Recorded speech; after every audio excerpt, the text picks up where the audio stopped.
Hi and welcome back to Wild Time Adventures with me, Ray. So I've been trying to cut down on the number of Casios that I've been buying lately, but I've come across just one last one that I bought to be a bit of a completist with no real expectation of liking an awful lot, and wouldn't you know, I really love it. It's now turned into one of my all-time favorites. So this time it's the Casio W86. First released in 1995, initially in two different colorways, and these days it's the one that's kind of teal color that you can still get. So today I want to take a deep dive in looking at this watch and comparing it with two other products in the Casio line that are long-standing production runs. So we're going to take a look at the JDM only F84W and compare it with the F91W and then the W86. And I'm going to explain which one is perhaps right for you, but why I think you should probably buy all three. Okay, let's roll intro.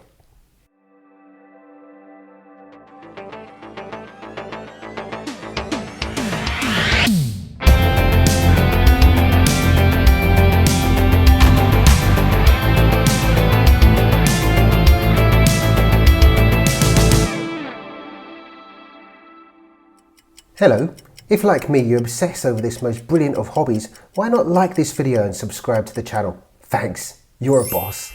Right then, in chronological order, which makes me very happy indeed, here is today's lovely lineup. So, on my left we have the F84W, first released in 1986 and still available for the Japanese domestic market.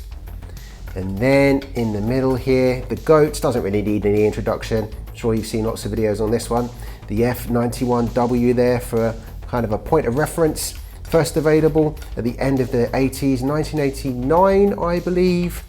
And then on the end here, the new contender, my absolute favorite watch at the moment, at least during this honeymoon period. First released in 1995, as I mentioned, the W86. Oh, I can't wait to get into this one. Okay, so let's start off then with the F84W. So this one, the smallest of the three. I will put the dimensions now on the screen. So as you can see, and I'll put in some nice macro of the display here. We have some lovely pops of green and not quite as bright a blue as the F91W there, and kind of goldy color. The facets on the case here are very mid-80s looking in my view, with lots of vertical lines here, and the typical Casio octagonal shape here. The case is marginally smaller than the F91W, and the strap tapers a lot more dramatically. So if you have a pretty small wrist, I would say maybe 6 inches and under, this is the one that's going to suit you best, I would suggest. It does just about fit for me. I have a 7¼ inch wrist, but it's pretty titchy on me, but I love this. I love the way it looks. In terms of the module, it's the same module as you would find in the F91W. It's the 593 module, exactly the same. So the same backlight that isn't wonderfully good, and very simple functions, same as the F91W. So if we press the mode button once, you get the alarm, which you can set using the light button or adjust button. It has this kind of dual function there. So yeah, you can set one alarm. You've got a stopwatch, you can set the time there, and that's really about it. And then you can set PM. Here you can do 24-hour display or not, as the case may be. I like it in 24-hour mode myself. It's really quite comfortable, this, because it is so small, you really do hardly know that it's there at all. So if you like your F91W but you want to be a little bit more show some real detailed Casio knowledge and a bit of appreciation for the history of the development of this line, then why not get the F91W? This is really mid-80s to my mind. Okay, now let's compare it with the F91W. I won't spend a huge amount of time on this because A, there's another video on my channel dedicated to the F91W. It's appeared at least a couple of times, so perhaps check that out. And also lots of people have done videos on this one, haven't they? So I won't linger too long on this actually, just for today. But just a quick rundown here. So again, I'll put the dimensions up. Same functions that I just went through on the F84W, the same rubbishy backlight. But what lots of people love about the F91W, as well as how slim and comfortable it is how colourful this dial is. This blue is kind of a neon blue. It's hard to really understand unless you see it in the flesh if you've never had one of these, but it is so attractive, and the fonts and everything just comes together really super well. I like the kind of vents almost in the strap here. Again, really comfortable. All three of these just have this quite basic plasticky buckle here. I'm not really sure how much abuse it could stand up to, and I do know that after a while the straps on these, you know, do break quite easily. But if you look after it, it will absolutely look after you and will go for years without a battery change. Now it's only 30 meters water resistant really, so you know, only builders kind of splash proof really. But I have to say, I've submerged these in water and they're absolutely fine. Not sure I'd be particularly comfortable with swimming with them, but then again, if something happens to them, particularly the F91W, you can replace this for 10-12 pounds. This, because I had to import it from Japan, I'd probably be a little bit more careful with, but it's not exactly like these are expensive watches, let's face it.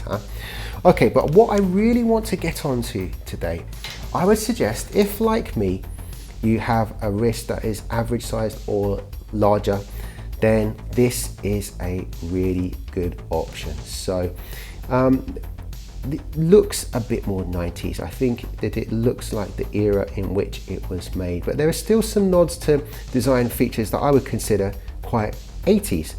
These cutouts on the strap, not only are they really comfortable, but I love the way that they are kind of slanted here. It puts me in mind of the vents on a sports car or something. It puts me in mind of a rally car like an 80s Lancia Delta Integrale or something like that.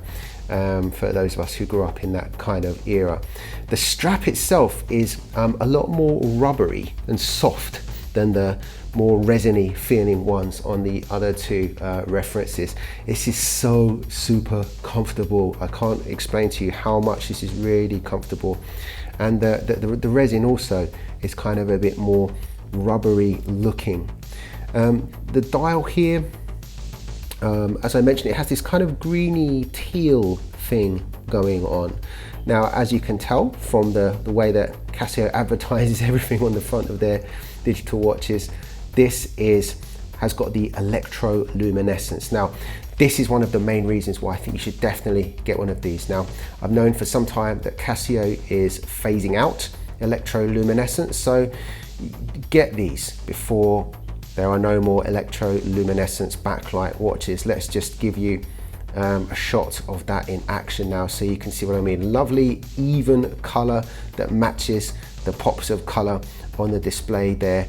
Casio modern LEDs you get on modern G-Shocks and so on, and some of the modern Casio vintage line, they're fine, but I just love the way that this is even, and when you turn this on in the middle of the light, it doesn't blind you, but at the same time you see a nice even display. So great.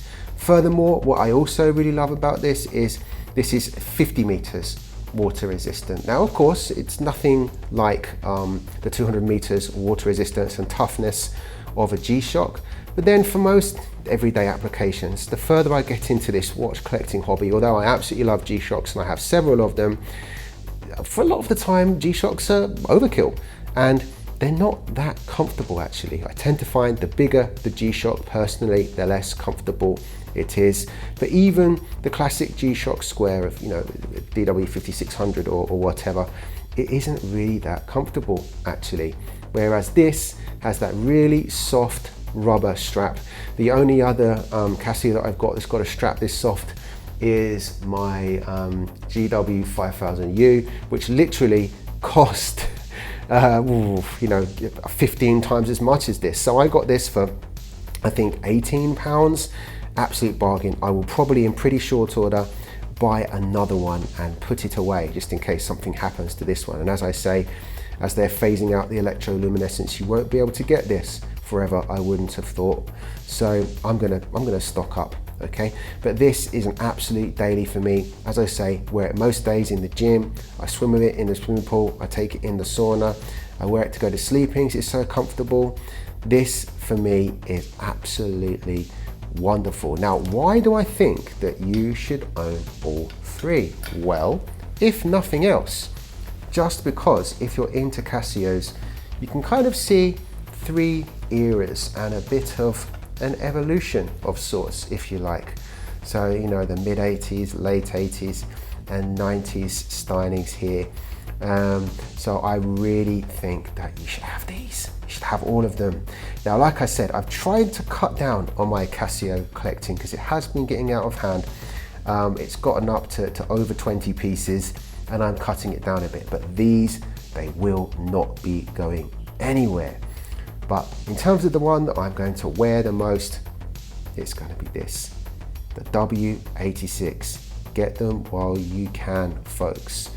So thank you so much for watching right to the end. Please do like and subscribe. Help me continue to make lots more independent watch content for you.